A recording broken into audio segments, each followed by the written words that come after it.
So over the previous few videos, we've been looking at the beneficiary principle as a potential description of our law. So notwithstanding the outcome of this inquiry, we now have a final question to think about when it comes to the beneficiary principle, and it's whether or not the beneficiary principle should be reflected in our law. Okay. So should equitable ownership be necessary for validity? Are there any arguments to support the narrower version of the beneficiary principle as a normative vision of trust law? In other words, should we be saying that you can only create a valid trust if that trust features an equitable owner? Should the law of trust be demanding an equitable owner in order for validity? The case for restricting valid trust to those conferring equitable ownership rests on arguments relating to rights and economic utility. So there is an argument in favour of restricting valid trust to those conferring equitable ownership, and this argument rests on the rights and economic utility. So the argument from rights is that people should be able to enjoy their property in a full way, and it posits that trust arrangements other than those featuring an equitable owner infringe upon the right to full enjoyment of property. The idea is that trusts do not confer absolute entitlements on individuals. In other words, beneficiaries of trust property are not simply given property absolutely. Rather, trusts confer qualified entitlements. For example, an individual may only be able to receive the trust income. So trusts, therefore, by their very nature, infringe upon individual rights to full enjoyment of property.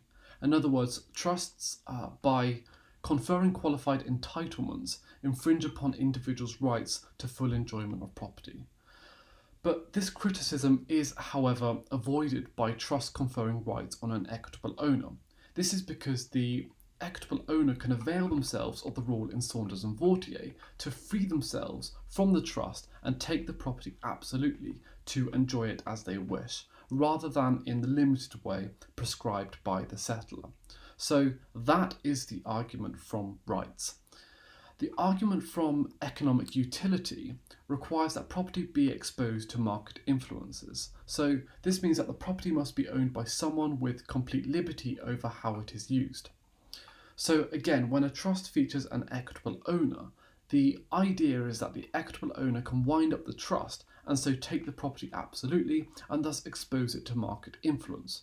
But where Saunders and Vautier cannot be utilised, for example, in the case of a discretionary trust, there is no such exposure to market influence, and this lack of exposure is bad from an economic perspective.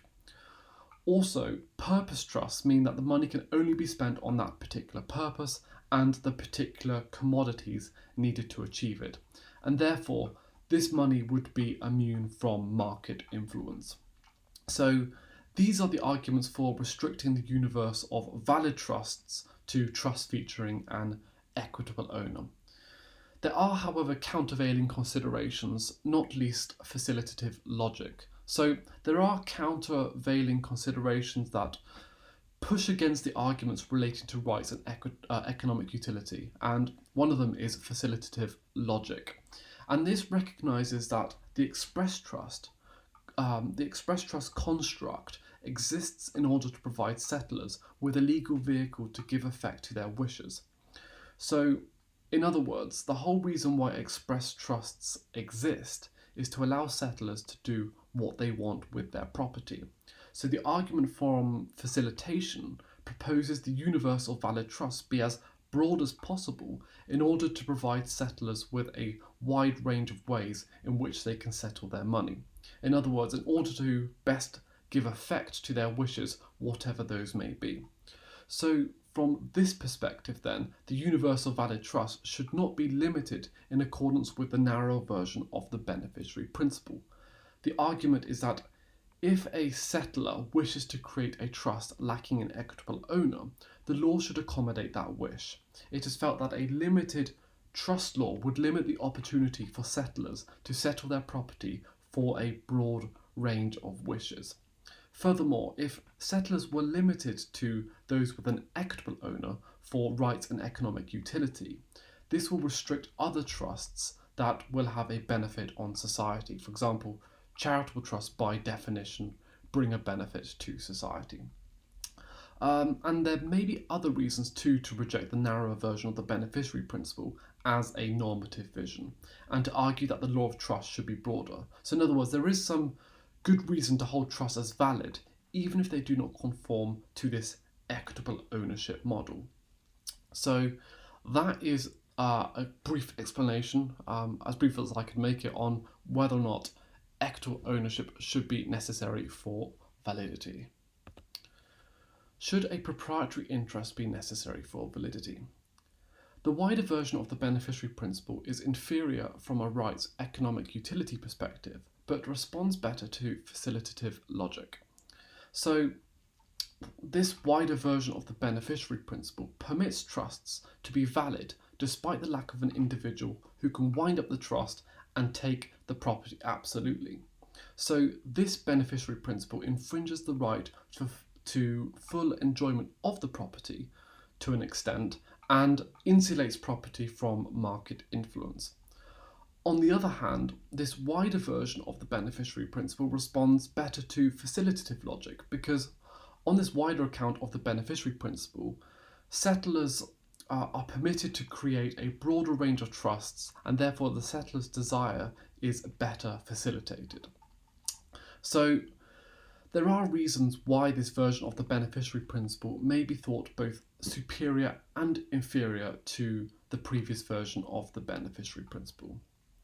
It is occasionally rationalised on its own terms, but more frequently justified on grounds that a beneficiary is needed to enforce a trust.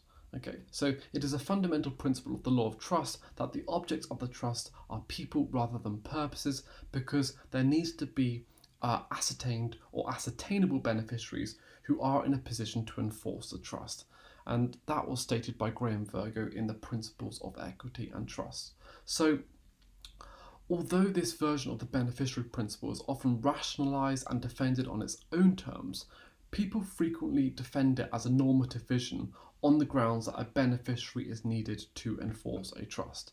So many academics, such as Virgo here, who seems to be advocating for the beneficiary principle as an appropriate model and normative vision of trust law, in other words, as something that should be reflected in trust law, are really advocating for the enforceability principle.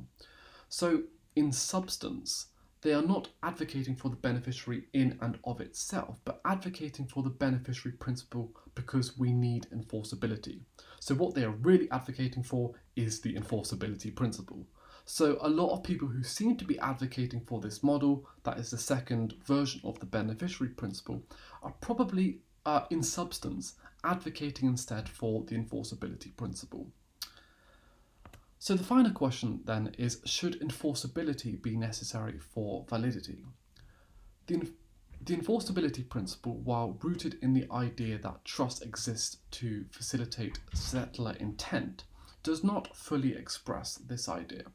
So the enforceability principle as a normative vision posits that trusts should only be valid if they can be enforced. In other words, there should be no such thing as an unenforceable trust.